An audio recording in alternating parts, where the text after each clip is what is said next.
Hello guys, അപ്പോൾ നമുക്കിന്ന് ഉച്ചയ്ക്ക് എന്താ കഴിക്കാമെന്ന് നോക്കാം. അപ്പോൾ നല്ല മോരുകറി ഉണ്ട്, പിന്നെ നല്ല തേങ്ങ കൊത്തിട്ട ബീഫുണ്ട്, പപ്പടമുണ്ട്, ചിക്കൻ റോസ്റ്റ് ഉണ്ട്. അപ്പോൾ ഈ മോരുകറി എന്ന് പറയുന്നത് സാധാ തേങ്ങ അരച്ച് വെച്ച മോരുകറിയല്ല, ഇത് ഒരു സ്പെഷ്യലാണ്. നിങ്ങൾക്ക് റെസിപ്പി വേണമെങ്കിൽ ചോദിച്ചാൽ ഞാൻ ലോങ് വീഡിയോ ആയിട്ട് ഇടാം. അപ്പോൾ നന്നായി കുഴയ്ക്കുക, എന്നിട്ട് ചെറിയ ബീഫ് എടുത്ത് വെച്ച് കുഴയ്ക്കുക, അത് നന്നായിട്ട് കുഴയ്ക്കുക. ഉച്ചയ്ക്ക് തിന്നാൻ അടിപൊളിയായിട്ട് ഗൈസ്.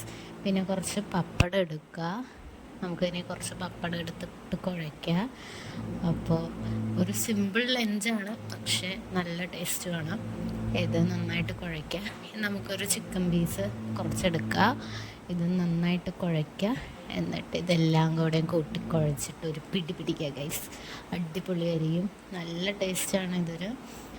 ഈ മോരുകറിക്കൊരു സ്പെഷ്യൽ ടേസ്റ്റ് ഉണ്ട്, കാരണം അതിൽ തേങ്ങയൊന്നും ചേർക്കാണ്ട് വേറെ രീതിക്ക് ഉണ്ടാക്കിയേക്കണതാണ്.